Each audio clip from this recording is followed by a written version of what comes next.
Hi, dear friends. Some words of Torah for Parshat Bamidbar. This past week at the Bayit, we were treated to two heart-wrenching presentations. One was from a pair of young ladies, Shir and Esther, who were at the Nova Festival on October 7th, and who experienced a series of miracles which enabled them to survive that horrific ordeal.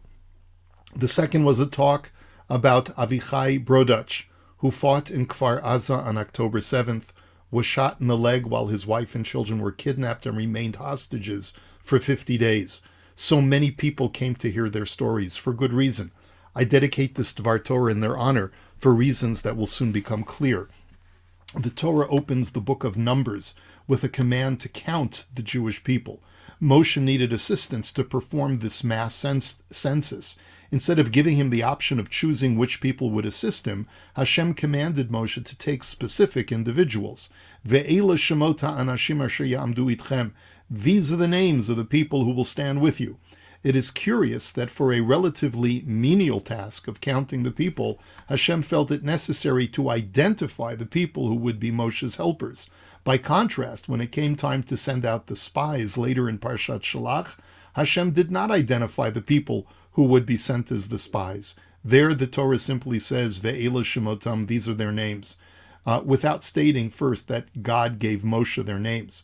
This may have been a foreshadowing of the tragic results of the sending of the spies, which according to our sages was not initiated by God, but rather by the people. But there's another reason why Hashem chose which people would be the census takers. If we look at next week's Parsha, we'll discover that the events take place out of chronological order. In Parshat Naso, we will read about the Chanukat HaMizbeach, the inauguration of the altar in the Mishkan, which according to the verses took place on the day when Moshe completed the erection of the Mishkan, which according to Rashi was the first of Nisan in the second year of our sojourn in the desert.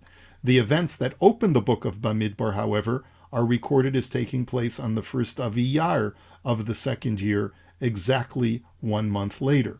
The very same people who are identified in our Parsha as being chosen by God to do the census are also those identified as the Nesiim, the tribal princes who brought sacrifices each day of the Mishkan's inaugural.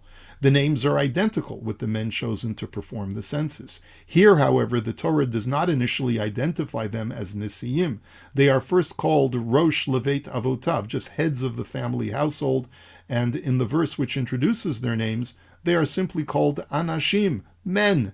It is only later that the Torah identifies them after their names are mentioned as Nesiim. Why is that? A midrash may point to the answer. Why did Hashem choose these men in particular to be the Nesiim of their respective tribes? What made them special to stand out above everyone else? Our sages teach that these men were appointed while we were still slaves in Egypt. They were the Shotrei B'nai Yisrael, the officers and overseers among the Jewish people who were whipped harshly when the Jews failed to meet their brick quota. They complained both to Paro and to Moshe in order to defend their brethren. How can you do this to us, they said to Moshe. You've set us up for failure, and now Paro will kill us. The Midrash says that because they willingly accepted the whip in defense of their brethren, Hashem rewarded them by making them the tribal princes.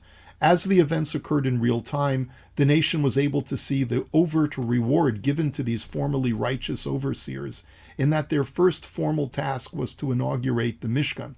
But a month later, when it came time to take a census of the people, Hashem did not wish for the Nesiim to be above the people in their functionary roles as Nesiim. Instead, Hashem wanted these people to appear as simple Anashim, as regular guys, just like they had been when working and defending their brethren in Egypt.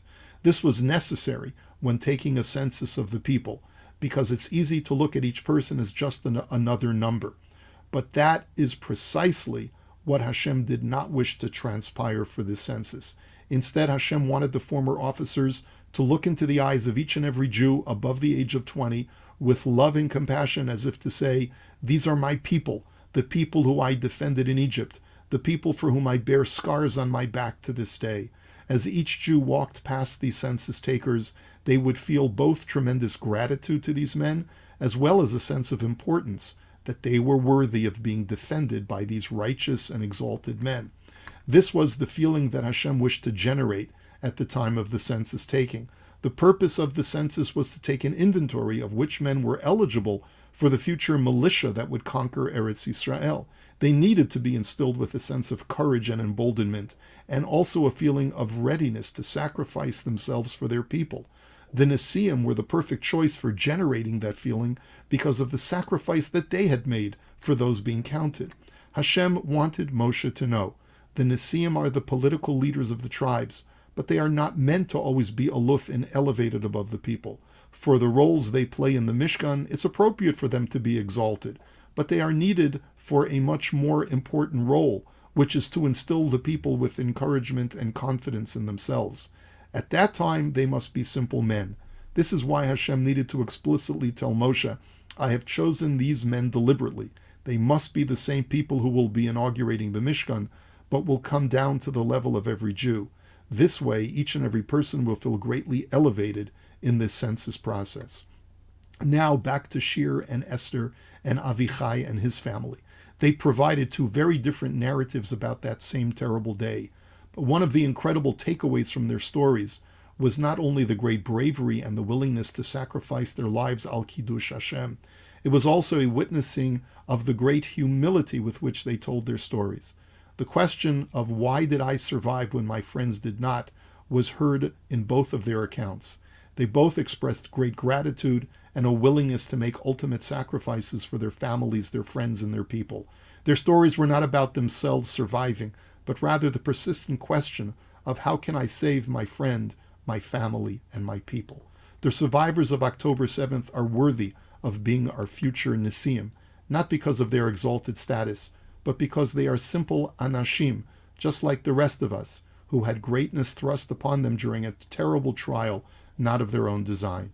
So we should take inspiration from these heroes, realize that when the time comes for us to be heroes, whether it's to stand up to the anti-Semites right here on our shores, or to take up the fight for Israel at some future time, we must all be ready to answer the call. Like the officers in Egypt who defended their people, we too need to be prepared to cry out to the paros of our time, as well as to our own Jewish leaders, and say, Yereh Hashem Alechem v'yishpot. May God look down upon you and judge. May we all rise to that occasion, dear friends.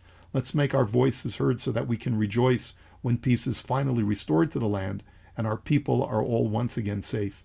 May we see it. B'mehei Rabbi Amenu Amen. Here's wishing you a beautiful Shabbos. Shabbat Shalom.